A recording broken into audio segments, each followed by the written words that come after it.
Diabetes కంట్రోల్లో పెట్టుకుంటే న్యాచురల్గా ప్రెగ్నెన్సీ వస్తుందా? Definitely yes. హలో ఎవ్రీవన్, నేను doctor Mounika, consultant, fertility expert, 39 hospital, LB Nagar, Hyderabad.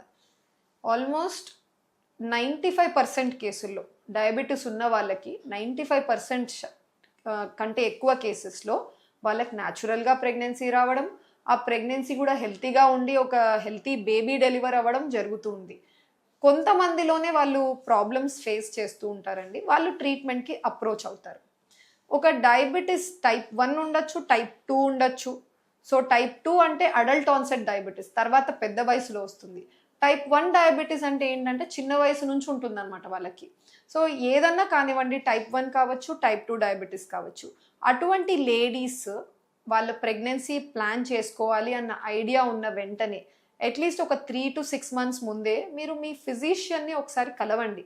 వాళ్ళతో ఈ విషయం షేర్ చేసుకోండి, మాకు ప్రెగ్నెన్సీకి వెళ్ళే ప్లాన్ ఉంది, ఏమన్నా చేయాలా. సో ఏమేం చేస్తాం? First thing is me blood test చేసుకొని HbA1c అన్న బ్లడ్ టెస్ట్. ఈ HbA1c మీకు పాస్ట్ 3 monthsగా బాడీలో బ్లడ్ షుగర్స్ ఎలా ఉన్నాయో చెప్తాయి.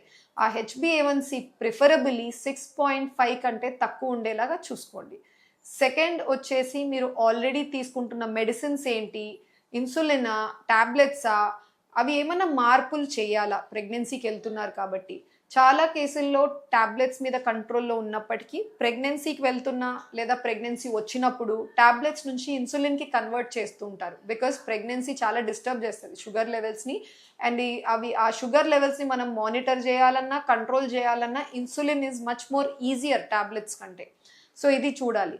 థర్డ్ వచ్చేసి మీ డైట్లో ఏమైనా మార్పులు చేయాలా, లైఫ్ స్టైల్ రొటీన్లో ఏమైనా మార్పులు తీసుకురావాలా అనేది మీరు మాట్లాడుకోవాల్సి ఉంటుంది. ఇది వైఫ్ సైడ్ నుంచి. హస్బెండ్ సైడ్ నుంచి ఒకవేళ హస్బెండ్కి డయాబెటీస్ ఉందంటే సిమిలర్ సేమ్ థింగ్స్ అండి. మీ షుగర్ లెవెల్స్ కంట్రోల్లో ఉండాలి. సెమెన్ అనాలిసిస్ అన్న టెస్ట్, వీర్యకణాల పరీక్ష అందరూ చేసుకుంటారు. ఎక్స్ట్రాగా డయాబెటీస్ మగవాళ్ళలో ఉంటే ఒక స్పర్మ్ DNA ఫ్రాగ్మెంటేషన్ ఇండెక్స్ అన్న టెస్ట్ ఉంటుంది, అది కూడా చేసుకొని అది నార్మల్ లెవెల్లో ఉందా లేదా అనేది చూసుకోండి.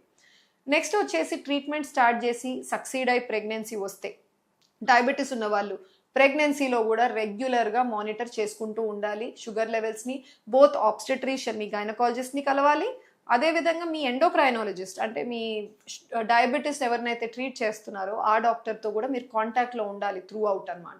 అండ్ ఈ టైంలో డయాబెటీస్ వల్ల మీకు ఎక్స్ట్రాగా ఏం హార్మ్ఫుల్ ఎఫెక్ట్స్, ప్రెగ్నెన్సీ మీద ఏం ప్రాబ్లమ్స్ రావచ్చు, ఇదంతా నేను ఎవరిలో మాట్లాడుతున్నానంటే షుగర్ లెవెల్స్ కంట్రోల్ లేని వాళ్ళలో. సో షుగర్ లెవెల్స్ కంట్రోల్ లేని వాళ్ళలో అటువంటి డయాబెటీస్ ప్రాబ్లంలో ఉన్న లేడీస్లో ప్రెగ్నెన్సీ వస్తే ఏం ఇష్యూస్ ఫేస్ అవ్వచ్చు అంటే, ఫస్ట్ థింగ్ ఇస్ ఆ తయారైన బేబీలో అబ్నార్మాలిటీస్ జన్యుపరంగా ఎక్కువ ఉండే ఛాన్స్ ఉంటుంది, కంజనైటల్ అబ్నార్మాలిటీస్. సెకండ్ వచ్చేసి ప్రెగ్నెన్సీలో ఒమ్ము నీరు ఎక్కువగా ఫామ్ అవ్వడం అనమాట, సో అలా కూడా జరగచ్చు.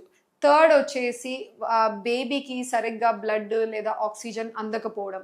సో ఇవన్నీ ప్రాబ్లమ్స్ డయాబెటీస్లో ఉండే ఛాన్స్ ఉంటుంది కాబట్టి స్ట్రిక్ట్ మానిటరింగ్, షుగర్ లెవెల్స్ కంట్రోల్లో పెట్టుకోండి. టైమ్ అండ్ అగైన్ మీ గైనకాలజిస్ట్ అండ్ ఫిజిషియన్తో కాంటాక్ట్లో ఉండండి. సో ఇవన్నీ పాటిస్తే డయాబెటీస్ని అది ఒక పెద్ద డేంజర్ లాగా చూడాల్సిన అవసరం లేదు. ఎంతోమంది నేను అన్నట్టు మోర్ దెన్ 95% కేసుల్లో హెల్తీ ప్రెగ్నెన్సీ, హెల్తీ బేబీని అచీవ్ చేయగలుగుతున్నారు. Thank you.